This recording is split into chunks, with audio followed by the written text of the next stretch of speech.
नमस्कार माझ्या प्रिय गणेश भक्तांनो. ओम गण गणपतीय नमः. जय श्री गणेश. जय श्री गणेश. मित्रांनो, आजचा हा व्हिडिओ शेवटपर्यंत नक्की पहा, कारण आज आपण बोलणार आहोत अशा एका पवित्र दिवशी, अशा एका व्रताबद्दल ज्याला महाराष्ट्रात खूप मोठं महत्त्व आहे, ज्याला आपण तिलकुंद चतुर्थी म्हणतो आणि जी माघी गणेश जयंती म्हणूनही ओळखली जाते. मित्रांनो, तिलकुंद चतुर्थी म्हणजे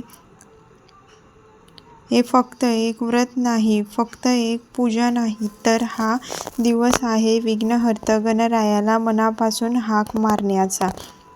आपल्या आयुष्यातल्या सगळ्या अडचणी त्याच्या चरणी ठेवण्याचा.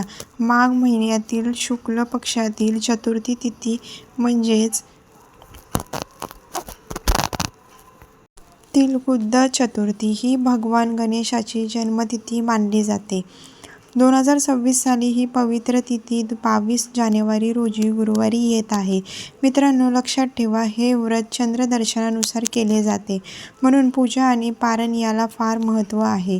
महाराष्ट्रात या दिवशी तिळगुळ, तिळगुज्ज, गजक, रेवडी असे खास पदार्थ गणरायाला अर्पण केले जातात. आपल्या या पूजेच्या चॅनेलवर गणराया विशेष प्रसन्न होतात, असं अनेक भक्तांचे अनुभव सांगतात. चला तर मग मित्रांनो, आज आपण एक भक्तिमय प्रवास सुरू करूया, गणेश भक्तीची यात्रा. मित्रांनो, आता आपण तिलकुंद चतुर्थीचं महत्त्व समजून घेऊया. चतुर्थी तिथीचा स्वामी भक्त भगवान श्री गणेश आहेत, म्हणूनच दर महिन्यात चतुर्थीला गणेश पूजन केलं जातं. पण माघ शुक्ल चतुर्थी ही फारच विशेष मानली जाते. यालाच तिलकुंद चतुर्थी किंवा वरद चतुर्थी असं म्हणतात. वरद म्हणजे वर देणारी, म्हणजेच या दिवशी केलेली पूजा, केलेले व्रत हे मनोकामना पूर्ण करणार असतं. मित्रांनो, या दिवशी तीळ आणि गूळ याचं विशेष महत्त्व आहे. तीळ हे पाप नष्ट करणार आणि गूळ आयुष्यात गोडवा आणतो, असं शास्त्र सांगतं. संकट निवारण, संतान सुख, नोकरी, व्यवसाय, कोर्ट कचेरी, आरोग्य अशा अनेक अडचणींवर या व्रताचा प्रभाव दिसून येतो. पुराणामध्ये स्पष्ट सांगितले आहे की जो भक्ती श्रद्धेने गणेशाची पूजा करतो त्याच्या आयुष्यातील विघ्न आपोआप दूर होतात.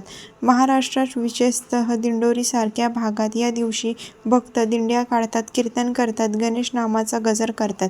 2026 साली ही चतुर्थी 21 जानेवारी रात्री 2:47 सुरू होऊन 22 जानेवारी रात्री 2:28 पर्यंत आहे. पूजेचा शुभ मुहूर्त दुपारी 11:29 पासून ते 1:37 पर्यंत आहे. मित्रांनो, हा दिवस खरोखरच वरदायी आहे. मनापासून मागितलेली इच्छा गणराय पूर्ण करतात. आता आपण 2026 सालचा पूर्ण मुहूर्त समजून घेऊया. 2026 मध्ये तिलकुंद चतुर्थी 22 जानेवारी गुरुवारी आहे. चतुर्थ तिथी चंद्रोदयानुसार ठरते, म्हणूनच गुरुवारी व्रत करणे अत्यंत शुभ मानले जाते. शुभ पूजा मुहूर्त दुपारी 11:29 ते 1:37 आहे. संध्याकाळी चंद्रदर्शन झाल्यानंतरच पारण करायचं आहे. महाराष्ट्रात पंचांगानुसार उज्जैनचे ज्योतिषी प्रवीण द्विवेदी यांनीही ही तारीख निश्चित सांगितलेली आहे. आपल्या या फार दिवशी खास नाही. या दिवशी गणेश मंदिरात जाऊन दिंड्यांमध्ये सहभागी होऊन सामूहिक पूजेत भाग घ्यावा.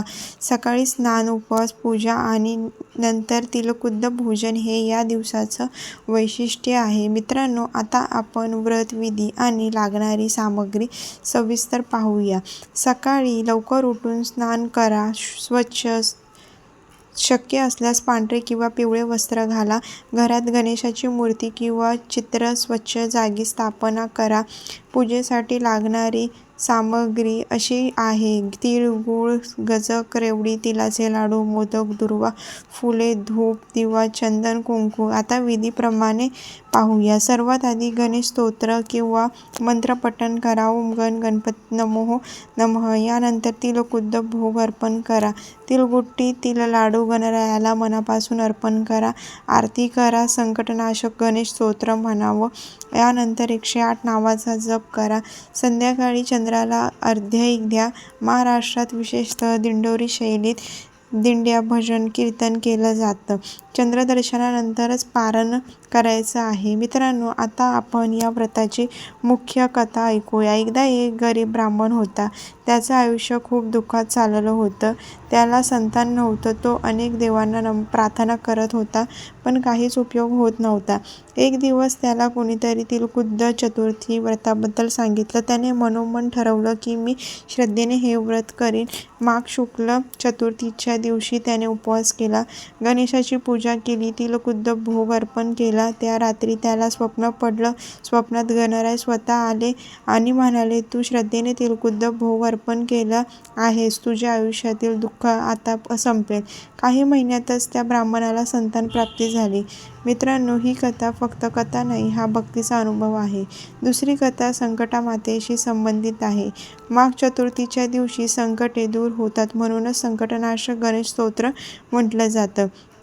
दिंडोरी प्रणीत भक्तिप्रमाणे गणराया दिंडोरीत प्रवेश पूजले जातात. पुरातनच सांगितले आहे की जो भक्त तिलकुद्ध चतुर्थी व्रत करतो त्याला गणेश वरदान देतात. आता आपण दिंडोरी विशेष परंपरा पाहूया. दिंडोरी हे नाशिक जिल्ह्यातील गणेश भक्तीचं एक महत्त्वाचं केंद्र आहे.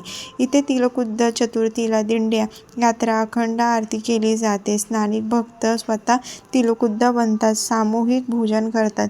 ग्रामीण भागात ढोल ताशाच्या गजरात गणेश नामस्मरण केलं जातं. 2026 साली इथे विशेष उत्सव अपेक्षित आहेत.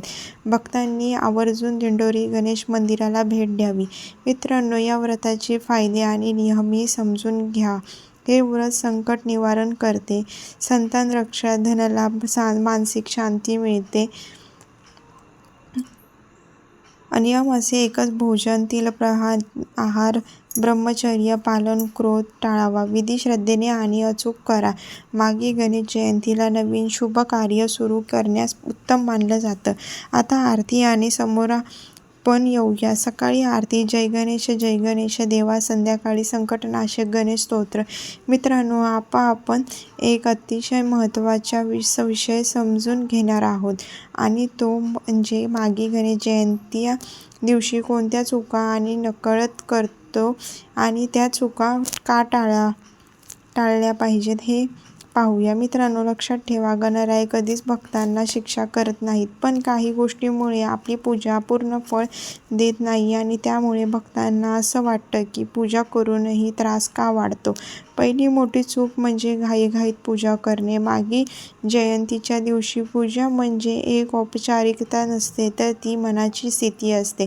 फक्त दिवा लावला, अगरबत्ती पेटवली आणि झालं असं न करता 2 मिनिटे शांत बसून गणेशाचं नामस्मरण करणं खूप महत्त्वाचं आहे. दुसरी चूक म्हणजे उपवास करताना चिडचिड करणे. उपवास म्हणजे शरीराला त्रास देणं नाही, तर मन शुद्ध करणं आहे. जर उपवासामुळे राग येत असेल, चिडचिड होत असेल, तर तो उपवास न करता साधं सात्विक भोजन करूनही पूजा करता येते. तिसरी चूक म्हणजे तीळ आणि गुळाशिवाय पूजा पूर्ण करणे.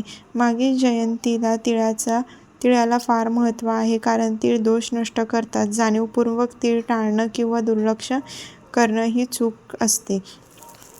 असं आहे या मागे गणेश जयंतीचे उपाय. तर तुम्हाला हा व्हिडिओ आवडला असेल तर नक्कीच लाईक, शेअर आणि सबस्क्राईब करा आणि आपल्या गणेश भक्तांना नक्की शेअर करा.